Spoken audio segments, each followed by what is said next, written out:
is gone. So anyone who was logged on does not have the link. We can fix this on Instagram, maybe. Great.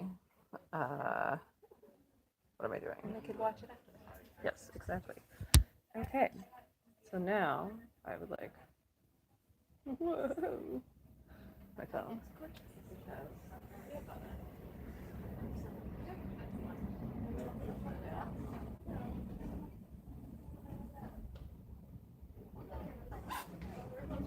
Thanks for your patience. They obviously hired us at the bookstore because of our incredible technical We're skills. so good at technology, guys.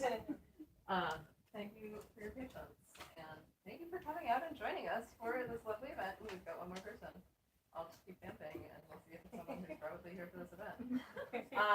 So many of you are here, I think, because you know the lovely Amanda Elliott, who is the author of several young adult and middle grade novels as Amanda Panich. Today we are celebrating the book that I forgot the title of, Best Served Hot, her second adult novel.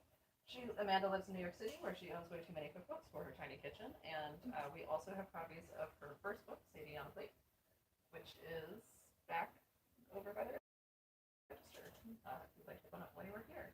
And we're in conversation with Meredith Shore, a born-and-bred New Yorker and lifelong daydreamer, who fueled her passion for writing with everything from restaurant reviews, original birthday cards, and even work-related emails, turning it all into a career penning romantic comedies.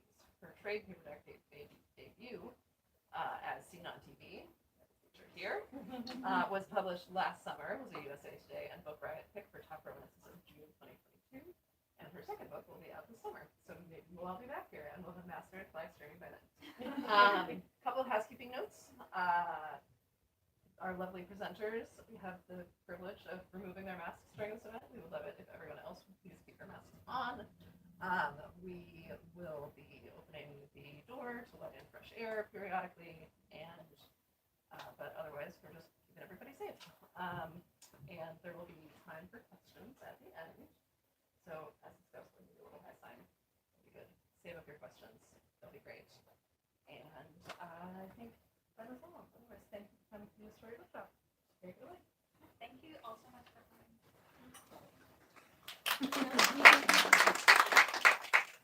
It's really, really nice to be back to in-person events again.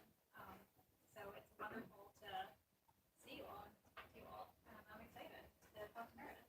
I'm very excited too. I love Best Served Hot and I love Sadie on a Plate. So to be asked to be in conversation with you to launch it is, I'm just very honored.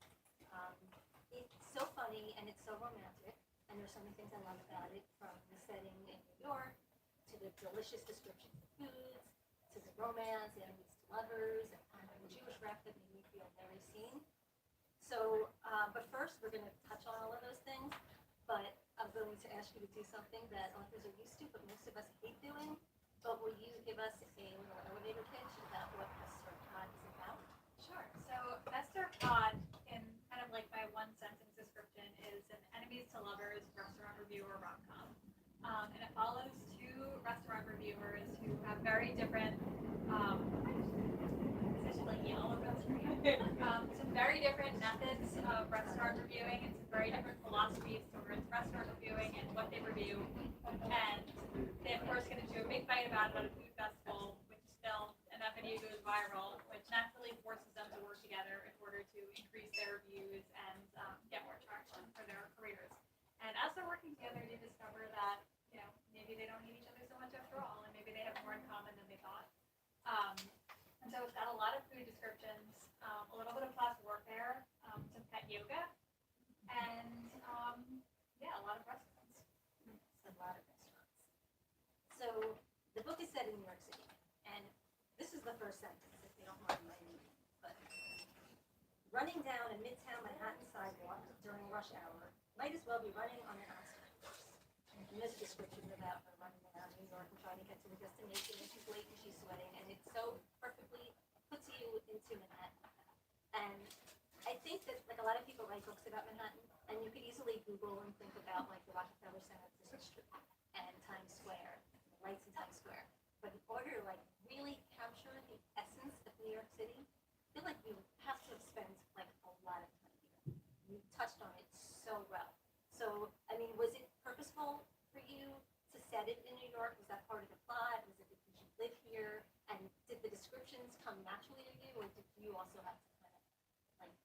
research and work on them? So, it's partially because I live here, and it was easy, and, a little lazy. I don't want to do a lot of research on studying. But also I've thought of this book as kind of my love letter to New York City and the food scene here because, I've lived here for almost 10 years now, and one of my favorite things about being here is just the variety of restaurants and cuisines and all these different types of food that I've gotten to try. And, it's a far cry from my parents' home in the suburbs where, like, you can choose between mediocre pizza and mediocre Chinese. And so I actually was writing this book kind of in the first wave of COVID when everything was closed. And so I was writing this book about restaurants and being in restaurants when all of the restaurants were closed. And I think that actually made me want to write about restaurants more because, like, I really miss them. And again, I know I was in a very privileged position. Like, I hadn't lost my job. Like, I was, mourning not being able to eat in restaurants while the actual restaurant workers, like, were out of work and were worried about their livelihoods and their health. But, it really brought home how important restaurants kind of were to me and to the fabric of our city. Like, this is a place to meet your friends and to, try new food. And so that was one of the reasons I really wanted to kind of spotlight that whole scene. And I actually dedicated the book to, like, the restaurant workers at the restaurant scene. Because, without them, there wouldn't be a book. So, since it was during the pandemic and the restaurants were closed, you couldn't actually go to any restaurants. And I know that the restaurants that you describe in this book are fiction, but were they based on any real restaurants? They're all based on real restaurants, and I shout out those restaurants in the acknowledgements page, so you can go to them. Some of them aren't actually in New York. There's like one Boston-based restaurant and a couple of New Orleans-based restaurants that I based restaurants on, but most of them were based in New York. And I got to shout out the one in Queens, Huggy-san, which is a Thai restaurant in Jackson Heights, Elmhurst, and it has like the best. If you eat fish, like the fried tilapia salad doesn't sound that exciting, but it is like hands down one of the best things I've ever eaten. It is so good, highly recommended. And yeah, so they are all based on real places that you can go to. So are you like an anonymous food blogger yourself because you do such a good job of like describing? I'm gonna read again just because I can't myself. But I know that the potato chip was one of the best potato chips I've ever had. And let me tell you, I know my potato chips. They were shatteringly crunchy, but not hard. Still crispy beneath its layers of toppings, salty and savory, and a little oily without being overly so. I mean, when you go out to eat, do you think, like, are you describing the food in your head, like in your mind, or are you just like, this is good? I mean, I try not to do it that pretentiously, like I just eat it for fun. But I definitely do like thinking, about the food and enjoying the food and, yeah, but I'm definitely not like, composing serenades to them in my head while I'm eating. And I'm not a food blogger, anonymously or otherwise, although that is kind of the dream job, or at least I thought it was before I was doing all of the research on restaurant bloggers and restaurant reviewers for this book. Like, they eat out every single night. Like, they don't, because I also love to cook and to try new recipes, and so, like, they don't ever get to do that. And reading interviews with, like, the New York Times restaurant reviewer and Washington Post restaurant reviewer, they're like, they get sick of eating out. Like, because they're not just eating at, like, the really good places, they're trying out new places, and, like, they're just constantly eating out and looking at new places, and I'm like, yeah, like, I feel like that would be fun a couple times a week, but then I think I'd get sick of it, and I'd want to just go home and, like, have some yogurt or something. It's probably really unhealthy too, because it's not like you can go there and only eat unhealthy things. I mean, you have to order. Oh yeah, they order like the whole menu. And Yeah. usually they go with like a big group of people, but like, it's still a lot of food to be eating all the time. And I have no self-control when it comes to, especially when it comes to like fried food and French fries. Like, if I go to a restaurant and like, I'm out with my friends and everybody gets French fries and they don't finish their French fries, like, I'm finishing the French fries. And also taking pictures of them to make them look good. I mean, I know sometimes I go out and like, okay, I want to take a picture for Instagram, and it's so hard to take like a good picture of food because you have a fork and the half drink, cocktail in the background. You have like a dirty napkin. Like, man, that must be really, really hard for food bloggers to like not only like write about the food but take pictures so you can put it on. I think it's harder than it looks. I personally, like, I'm that person who takes pictures of all of my food at restaurants, but like, I'm not doing it professionally. I'm doing it because I like to look back and like remember my meals and like think about them. But my brother actually is starting like a food blog, and he was like, I thought it would be easy to take pictures of food. It's actually really hard. And that's why like a lot of food, like professional photographers photographs of food, like, half of those pictures, like, aren't actually food. Like, it's like, the burgers that they take pictures of for fast food menus are, like, plastic, and, like, people are putting, like, whipped cream is actually like shaving cream, and, like, because the actual food, like, it's hard to make it look appetizing, like, for the amount of time you need to take all these beautiful photos.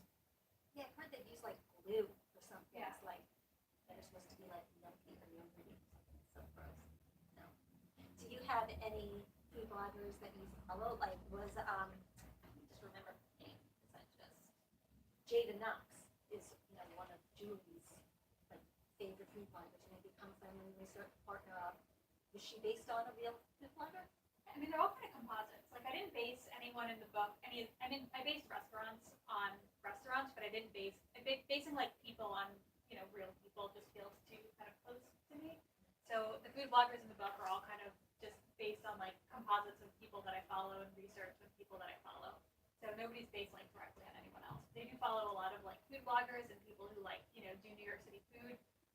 Dominique Yancel, I guess, isn't really a food blogger. He's like a baker and restaurateur, but he's one of my favorite people to follow because all of his like he's the cronut guy, but like all of his beautiful baked goods just like they brighten up my day. I want to eat all of them.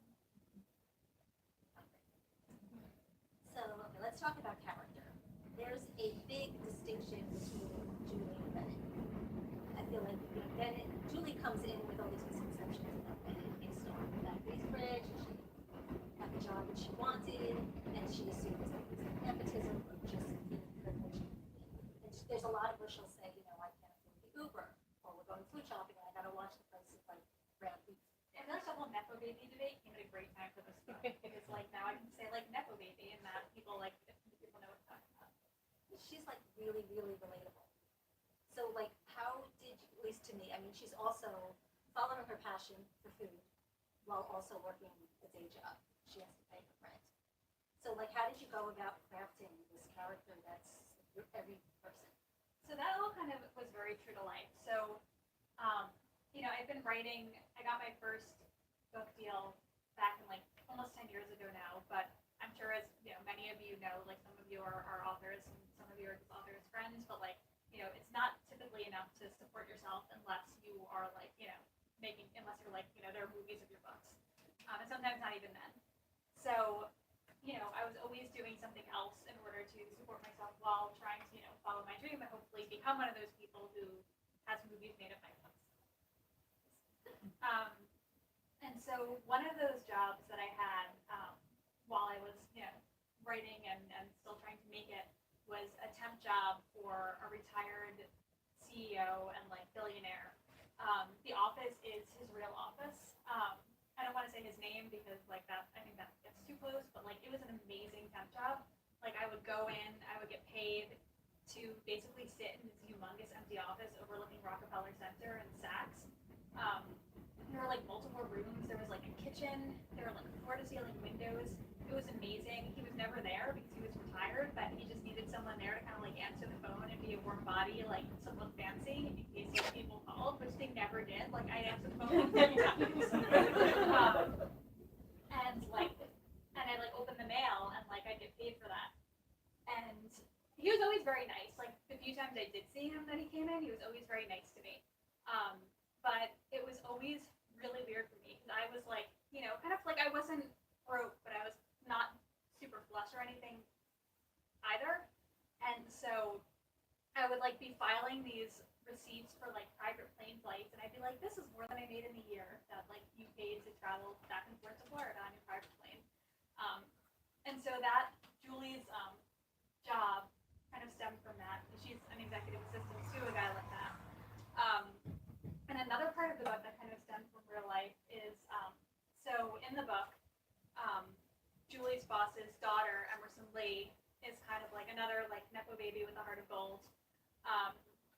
And she kind of she is kind of like a friend figure to Julie at some points, but she also doesn't really understand her privilege and how different her life is than Julie's.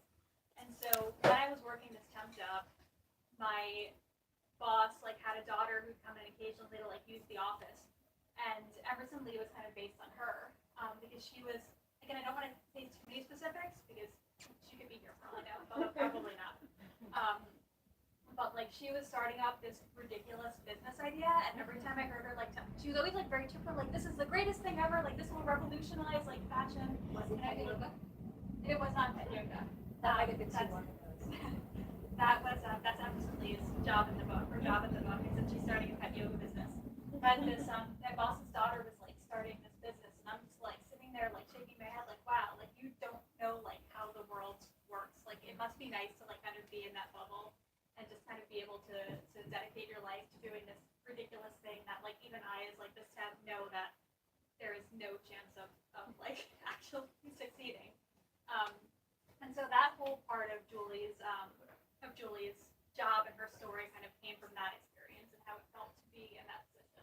But did the real Emerson Lee, did she have like the character development that Emerson Lee has? Because that Oh no, was- I didn't see her very often. Like she was always perfectly nice to me. Like she was a very nice person. Like she was always polite. She always said thank you when I made her copies and stuff. But like I only saw her a few times. So Emerson Lee kind of grew out of that. But she as a person, she's not directly based on her. Just kind of the situation inspired that character. That was a nice thing about the book. This character, the side character, starts out like really shallow and unaware of her privilege, but you could tell that there's a good person in there. Like when she tries to get Julie and Ben together, and it's kind of a very cute thing.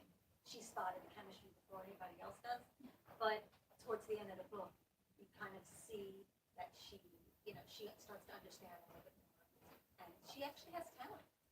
She was Not at pet yoga. not at pet yoga. How could the fish do yoga? Like, I'm still trying to figure that out. That's really funny.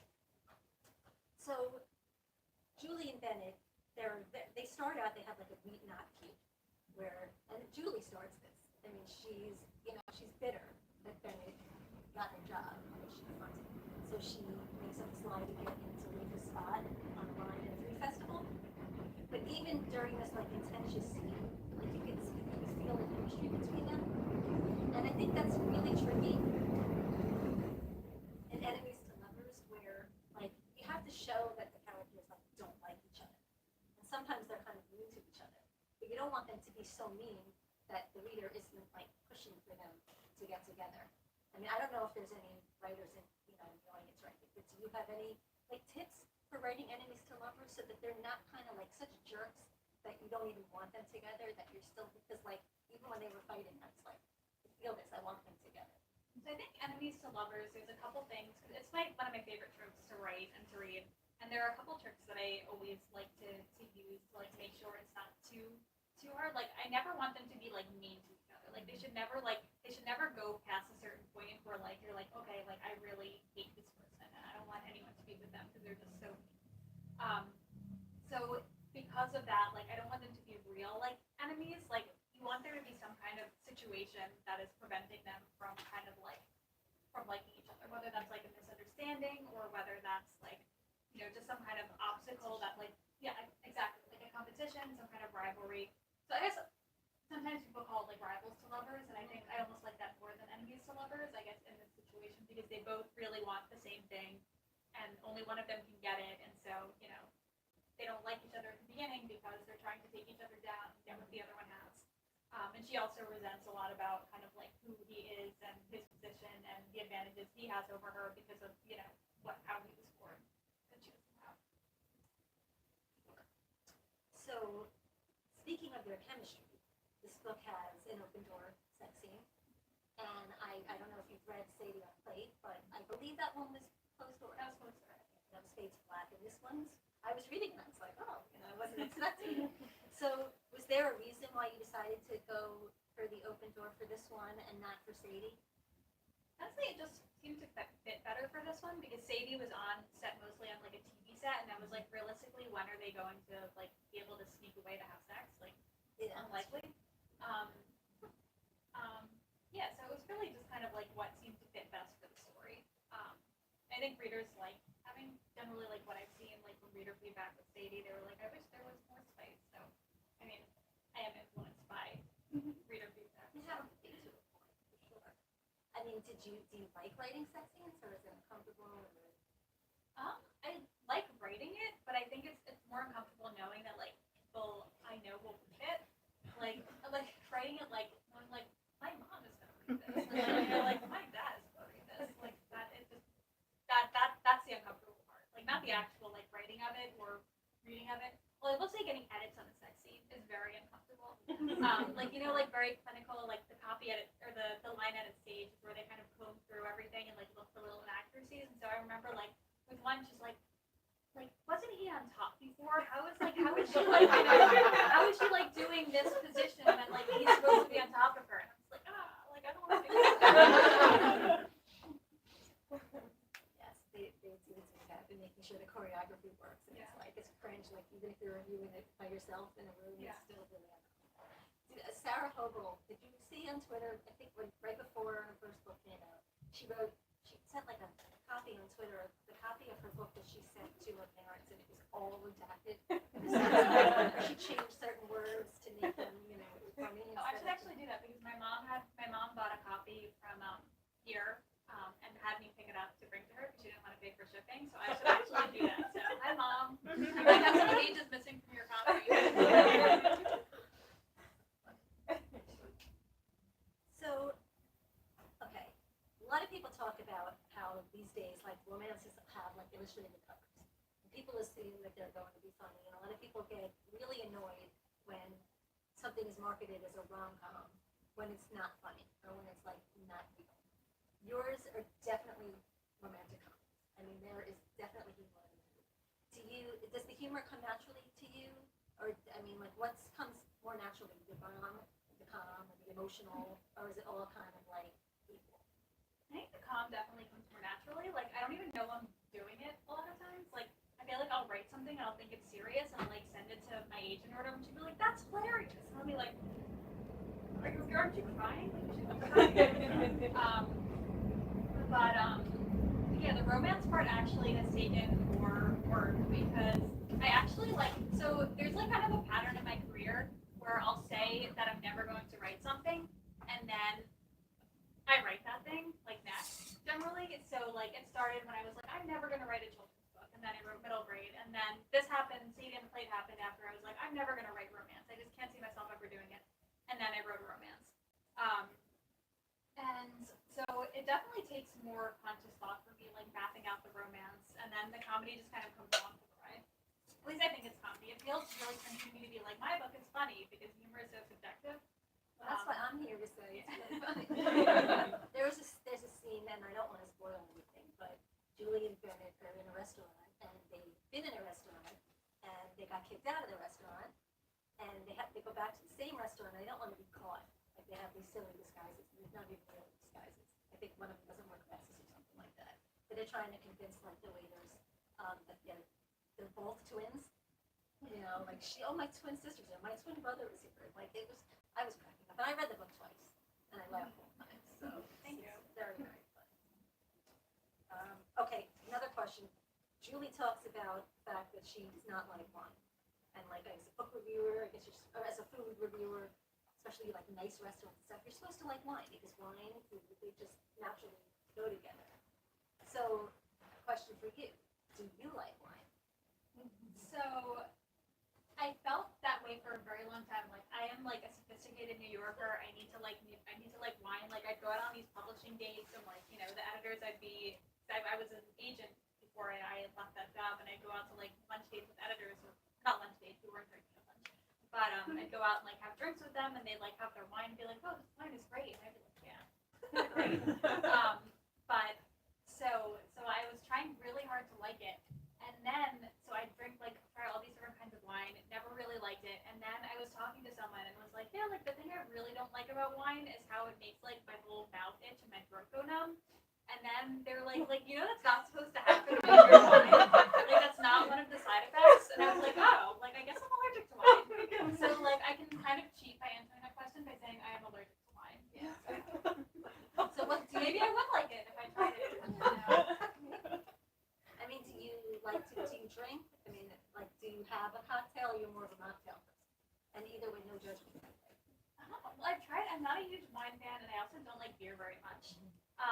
So I tend to like drinks that are really sweet and fruity, where you can't taste the alcohol. Like ideally with like half a jar of maraschino cherries in it. Like really, like you could just give me the jar of cherries and like leave the alcohol, and that would be fine. So you should be on a like constant like Caribbean vacation, so you can have Exactly. the umbrellas. Those are my favorites. Yeah. Like I was really like a thing, like, you know, the Shirley Temple with like vodka or whatever in it. I was like, that's like my ideal drink. I like unironically love a Shirley Temple. Like, with extra cherries. They're absolutely delicious. So another thing about your books, both of them, both of the romances, is that the characters are Jewish, but the books are not about religion. It's just Sadie on a platform had more references to Judaism because it was her mentor, because the rest of it she's trying to that she wants to open. But how important is it for you to have Jewish representation in your books? I like including, like you said, like none of my books are really about, you know, the Judaism or the Jewishness of the main character, but I kind of like having the main characters be Jewish just because, like, I'm Jewish and I like seeing it, like, it's selfish. But also growing up, like, you know, kind of all the Jewish books that I read were, like, set in the Holocaust, and, like, the main character usually died, like, a horrible death, and, like, you had to learn a lesson from it, usually at their expense. So it's really nice, I think, to be reading, like, and your books are like this too, where the main character is not really about her being Jewish, she is Jewish. And so it's really nice to read these books where, like, you know, oh, this character has like curly hair like mine, she has a nose like mine, and she doesn't like die horribly at the end. She can be happy. Yeah, because there's books about people that are Christian, and you know, if they're not going to church every week. You know, it's not talking about, you know, a confession or whatever. So why can't a character be Jewish and she just happens to be Jewish and she's looking for love and helping, you know, figuring out her career and her friends and her family. And she's just Jewish. It's not about whether she eats kosher or goes to temple or any of those things. And those books are great too. I mean, like Jean Meltzer, I love her books, and those are Jewish books. But it's fine to let, you know, like Rachel and Helen, her books have Jewish characters and they're not about Judy. And it's just, in my opinion, it's just fair. Like, why not? I think it's great too because the more representation there is out there, the more kinds of representation there can be. Because, like, generally, like, if there's only like one, you know, romance book with a Jewish character, people expect that to kind of represent the entire Jewish experience. Like, if there's one book with, like, you know, a Chinese American character in a romance, like, it's expected, like, represent the entire Chinese American experience. But, like, the more books there are, like, the more facets you can have, and, you know, the less you can just represent like one part of the experience rather than being expected to, like, have all of the experiences on these characters' shoulders. Yeah, I mean, I remember the scene on TV. I purposely made Dina Ludwig because I was so tired of the question all the time whether I was kosher. And I was like, being Jewish and being kosher are not mutually exclusive. And I worried that people were going to say, oh, she's not, you know, Jewish enough. But I was like, but she is because I am. And she was the same amount, which is a horrible, like, description of Jewish that I am. I've seen that too. It's like, I mean, I don't read my reviews, but, like, sometimes I do read my reviews. And so I remember, like, one person saying, like, this book is, like, anti-Semitic. Like, this is not the Jewish experience. And I was like, well, it's my Jewish experience. Like, you know, my Judaism, like, it's important to me, but it's not, like, kind of a central part of my life. Like, and this is authentic to me. Like, I'm sorry that it's not authentic to you, but then, like, you know, this book shouldn't be expected to be your experience. It should be expected to be one experience. Nobody should tell you what is right, what is the right amount, what is the right experience. If you're experiencing it, it's valid. You know, I had a lot of people come back and say that they were happy with the way I represented it. That's how I felt. I think Sadie on a Plate was the first book that I read where it was like exactly the way I observed. So, and then the same thing. So that was really, really cool. Like, most of my observance is, like, cooking food Yes. and eating. Yeah, I love food. the Jewish love language is eating a lot of food and having, you know, with my family, it's just really fun conversations over dinner where we just kind of be really a little obnoxious, but like with love. Yeah. You know, it's fun.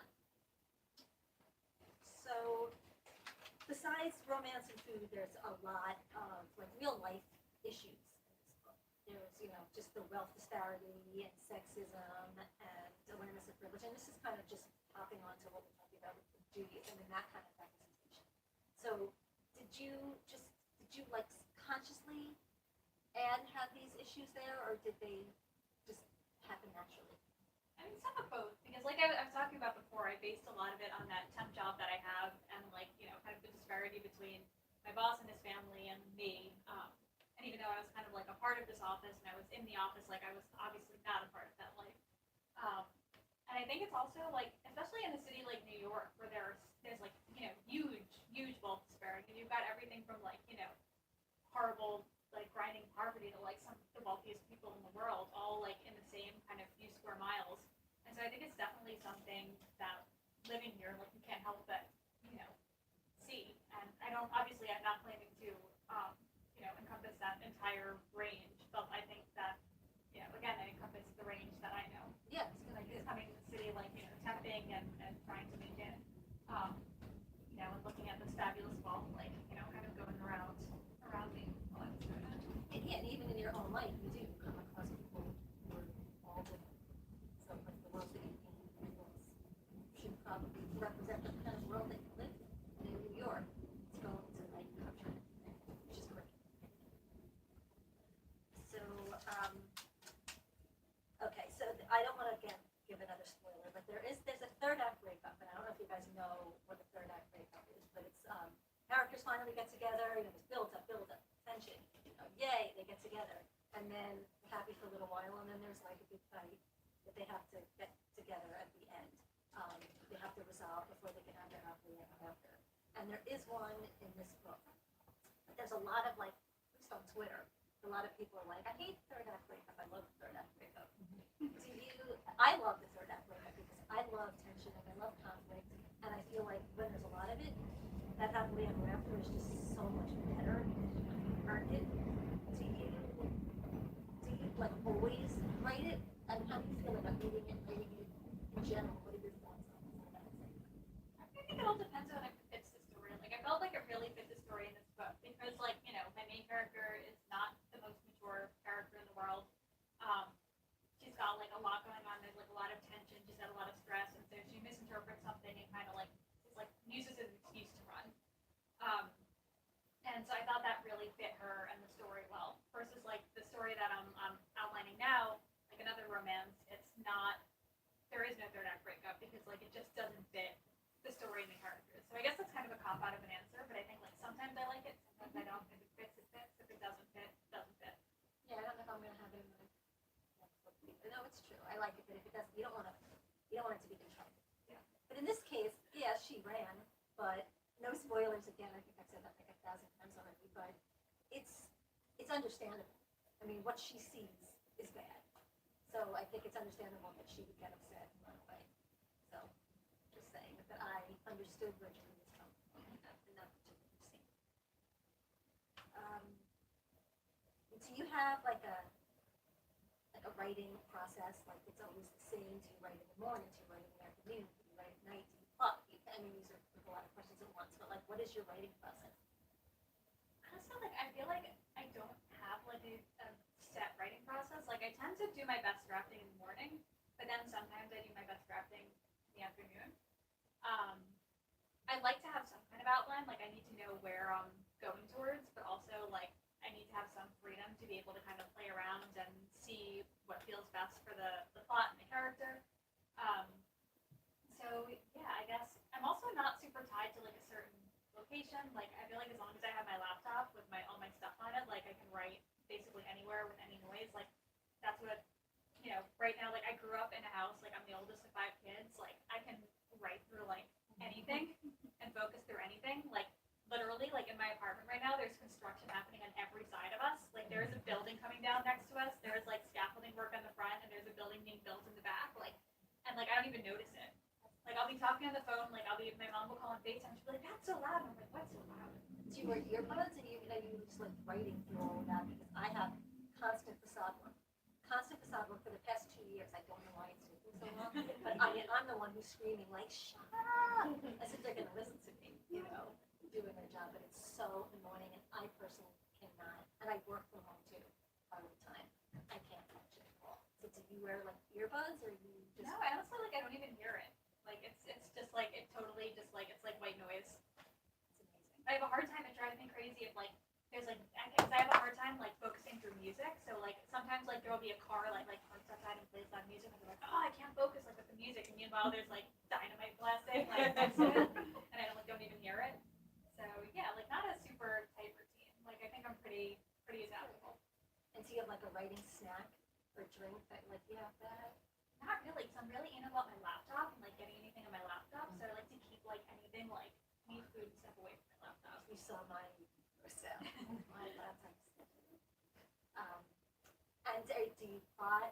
Do you pants?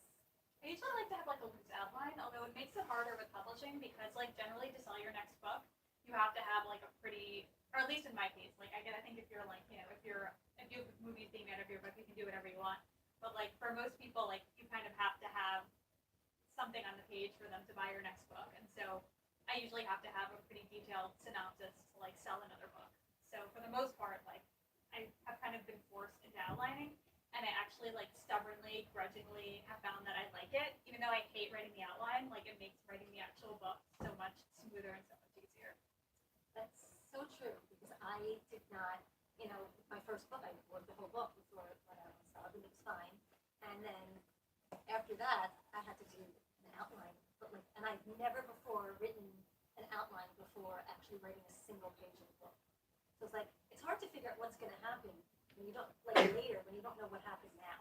It's hard because I feel like too when if you're writing it without having written any of the book, you don't really know the characters yet, and like you haven't really gotten a sense or a voice for the characters yet. But you kind of have to do it anyway. Yeah, but now that I have it, I love it. I mean, I'm straying from it, but it's like a roadmap, Exactly. and it kind of gives me and I like now I'm like this is great. I want to do this all the time because also especially when you're working on a deadline, it's something. And I don't think that they expect you to like go exactly according to the outline. They just want to make sure that you have like the bones, the content, the Yeah, stage. you know somewhere where you're going. Yeah. I definitely like. I totally agree. Although I know like next time when it comes time to write the outline, you're like, I don't need to do this. I don't need to write this outline. This is too hard. So hard. It's like writing the synopsis when you're there. It's like the worst part. It's not even writing a book, I think. But yeah, I was really impressed with myself when I wrote my last outline. Okay, so I don't have any. Oh, actually, I do. Casting. We keep talking about if the book is made into a movie. Do you picture anybody as Julie, Benny, and Emerson Lee? So when I got this question, so I also know like I don't know any famous people. Like I know like weird famous people. Like my favorite famous person right now is Patrick Page, who is Hades and Hadestown on Broadway. Like I'm obsessed with him. But like nobody else knows who he is. Although if you heard him speak, you would know because he is like the deepest. I see people nodding. Like you know. So like I don't really know like any of the cool famous people, but I did go back into my email when we were talking about covers, and so my editor, they always ask like when they're getting the cover ready, they're like, do you have any like face claims for your characters? Like basically like, do you have anyone who you picture your characters of? And so for Sadie on a Plate, I had pretty strong face claims. Like I pictured like Rachel Bloom as Sadie and Henry Golding as Luke. And for Besser Todd, I really didn't have like any really like close face claims like for Julie. But for Bennett, like a younger version of Matthew Ray Gubler, like Spencer on Criminal Minds, like he was my face claim for that. So I don't think we'd be able to cast him because he's too old now. I know. But he was, he's still very handsome. But like a younger version of him, I pictured as Bennett. Yeah. Most of my casting stuff is usually like, if so-and-so was 20 years younger. Yeah. Like so-and-so was in Gilmore Girls. Because I'm older, so I'm not like, there are some 20-something that I'm still like, who's really hot. But for the most part, I'm not in touch with like 25-year-old famous people the way I am with 25-year-old when I was closer to that age. So it's always like, you can make this guy 20 years younger, he'd be perfect for this role. So I would love to cast like, I know like she doesn't fit kind of like the physical description, but I would love like Eva Noblezada. I'm also a little bit obsessed. I'm basically obsessed with like everyone in Hadestown. But I would love to see like have like cast her in something because I think she's amazing. So you see a lot of Broadway shows. Yes. All the lottery. If you don't enter the lotteries and you like Broadway, like start entering the lotteries, it will change your life. You'll see everything really change. See, I see a book, food, and Broadway together. I would love to write a Broadway book eventually. But I don't know if I think that would take a lot of research. I think I'd have to like finagle my way like backstage somehow and like, Do you think you'd like to write more books like that are like food based? I think every book I write is gonna have food in it. Like just because I like am kind of obsessed with food and think about food all the time, like I don't think I can write a book that doesn't have food in it. Like even if it's not like focused around restaurants or something like that, like they're always gonna be like eating lovingly described food. in all of my books. That's like your brand. I mean, mine is just a lot of pop culture references. You know, like there's always been a lot of us because I'm addicted to TV and I watch way too much of it, although I don't think there's such thing as way too much of it. It's research. I have some fun like flash round questions, unless there's something, another topic that I have not raised that you want to talk about. No, I think so. Okay, so I did not tell Amanda any of these questions, and it's just like quick questions, thinking on her feet, like big. It should be like short answers, but if you have to, give more example, more detail, by all means. Okay, so coffee or tea? Neither. I don't know if that's cheating. No, hot chocolate. Water. I'm so boring when it comes to like beverages. Shirley Temples. Okay. Your favorite romance trope? Enemies to lovers. Or rivals to lovers. And least favorite romance trope? Well, that's hard because I feel like any romance trope that's done well, like I'll like it. And I'd say like the one that probably like I pick up the least amount is like a second chance romance. Because usually I read it when I think back to my exes, I'm like, there is a reason we broke up. Like there is 100% like reason why we are not together and why we should not be together. And so that's like it's hard to get out of my mind like when I'm reading this stuff. It's like you broke up for a reason. Like what's changed? And so like again like I've seen it done like well like plenty of times, and so like it could definitely work, and I've liked versions of it, but I find that's a harder one to do well. So I probably gravitate for that one the least. I've tried it twice, and I really like second chance romance, especially when it's second chance on first love. I find there's something so like romantic, like especially when you're really young and you're not jaded yet, and you don't have any kind of like bitterness. You're just much more open, and I find that really, really romantic. But yes, it's very hard to do well, especially when you put stakes like why did they break up? Yeah. So Like what's if they changed? How have yeah. they changed? And like why do your changes like merit another chance? Like also like if they can't have done anything like too terrible, like if anyone cheated on the other in the past, it's like oh, I don't want you to get back together. Yeah. So it's like there's a lot of like things that I feel like have to be really delicately balanced. But I guess that's true for every trope. I think a lot of it is I left you because I was doing it for your own good. I thought I wanted you to soar without me. I find that one is used a lot. Yeah, but how often does that actually happen in real life? Like, I feel like that's like it's like when people say like it's not you, it's me. Like no, it's like that's not ever. No, it's true. And what like 18-year-old is really so aware and selfless that they would just do that for their partner at the time? I don't think so. I feel like maybe it's like you're 18 and you go to separate colleges because you want each other to see that you break up. But then like again, I feel like there's got to be like because it's harder like because then I feel like it's hard to do. What are you reading now? I'm reading Davenport's. I forget the author's name, but I have it in my bag. So it's set in 1910 Chicago, and it follows 4 Black women who are kind of like it's kind of like Gossip Girl-esque almost, and it's like it follows like a family that's based on one of the very wealthy Black families of the time, and like kind of their trials and tribulations like in love and romance, and it's really fun and dishy so far. It actually reminds me a lot if you liked American Royals by Catherine McGee, it reminds me kind of like it's definitely like it's historical and it's like set kind of in the real world instead of a speculative reality, but it reminds me like a lot of that, and it's really fun so far. Look into it. And the cover's really shiny. It looks yeah. Sweet or savory? Savory probably. I mean, I like both, but like anything potato, basically, like fried potatoes, like baked potatoes, mashed potatoes, like any kind of potato. Okay, so this question is obvious. French fries or side salad? French fries, like come on.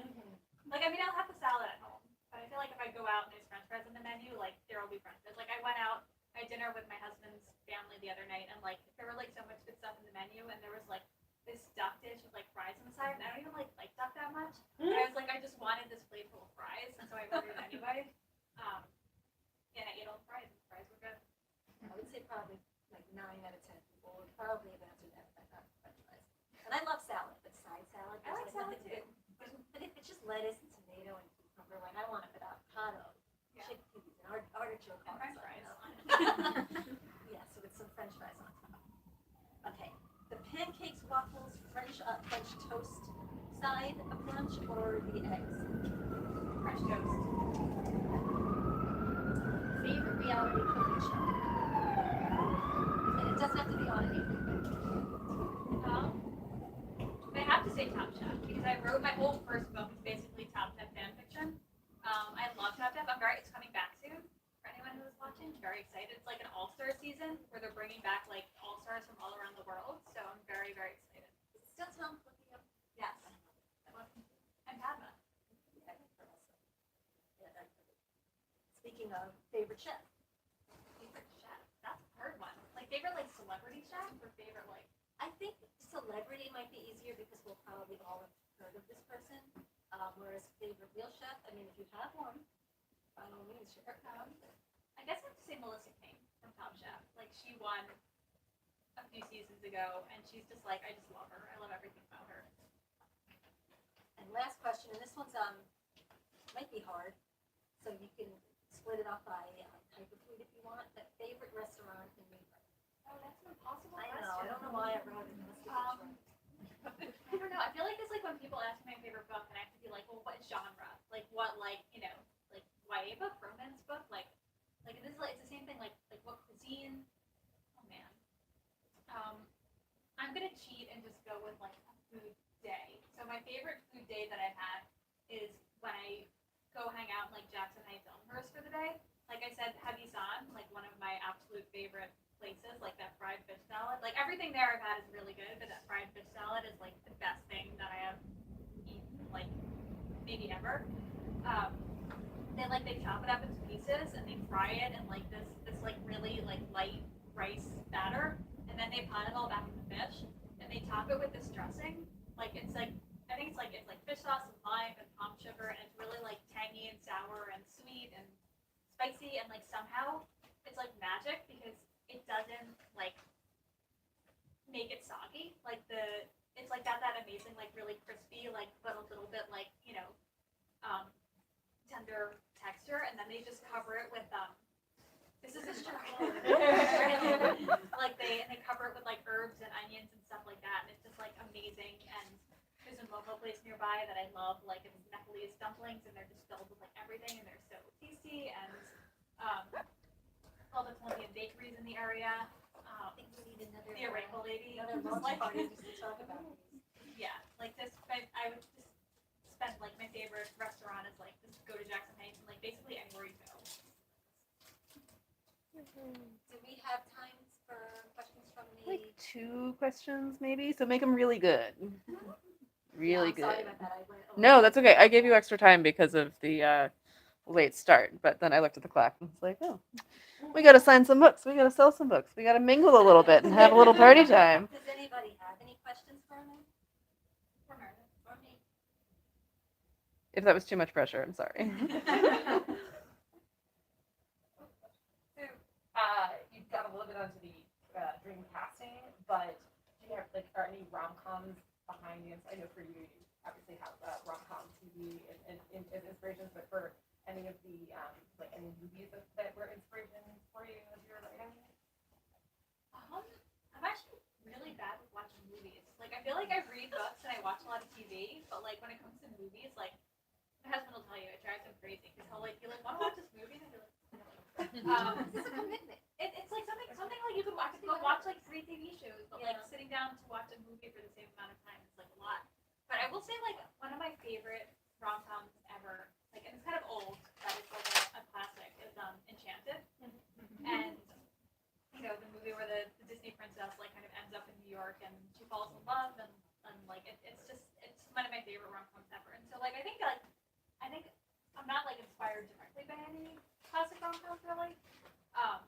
But like, I mean, I do love like the classic, like when You've Got Mail and like kind of When Harry Met Sally and like the New York classic rom-coms. So like, I think like I'm definitely drawing stuff from them, even if not like consciously. But like, yeah. I know you have taken a lot of like you do a lot of. Yes, all of my books have some sort of like inspiration, and I don't do it on purpose. It's just, I mean, I did for Casino TV because and that's the plot, which is basically inspired by Hallmark. But like all the Gilmore Girls stuff in my book, like that was accidental. I don't know. That wasn't purposeful. There was a question about. So show, and this book is about like restaurant reviewers. Is there a part of the food industry that you would maybe want to go to in the future? You don't have to like give us secrets if those are secrets, but I'm just curious. I don't know. I haven't like the next book that I'm plotting out like doesn't take place like kind of in the same like again there's like food in it, but it's not like firmly kind of in the food place. But I'm always interested in like the people like who do like the really like like who work in like without vegan cells and like do those really fancy baked goods. Like I think that would be fun to look at. Although I don't know if I want to do a book that like really takes place in the back of a restaurant because I think that's been done already and done like really well. And I've never worked in the back of a restaurant, so I feel like I don't know if I'd be able to do it justice. But there are a lot of like some really like little niche like food styling I find really interesting. Like in like putting the shaving cream on the whipped cream and like making it all look pretty. And I feel like there's a lot of really good like kind of like analogies there too. Like I make this food look really pretty by putting all this like fake crap on it, like I do with my life. I feel like that would be really fun to like look at one day. You should write this in the notes of your phone. Yeah. So when you're on, like 10 years from now, you're like, what was that idea that I had? Fantastic. Anyone? Okay. Thank you again so much, everyone, for coming out. Round of applause. Hurrah! So yes, we've got Sadie. We've got Best Served Hot. We've got As Seen on TV. We have many other fine rom-coms, including by people who are sitting in this audience here right now. Perhaps they would also sign books for you if you wanted. I don't know. TJ Alexander. I am talking about TJ Alexander. Right. Sorry, TJ. If you like, just saying, if you like books about food with really good food descriptions, TJ's books, Chef's Kiss, and well, Chef's Choice isn't out yet, but Chef's Kiss is really good. I'm reading it now. It's really good. What if you? Terrific. We'd love to hear it. But yeah, we will be selling books as long as people want to buy them. So thanks again for coming out. Thank you We'll so see you soon. much. Yay! Congratulations.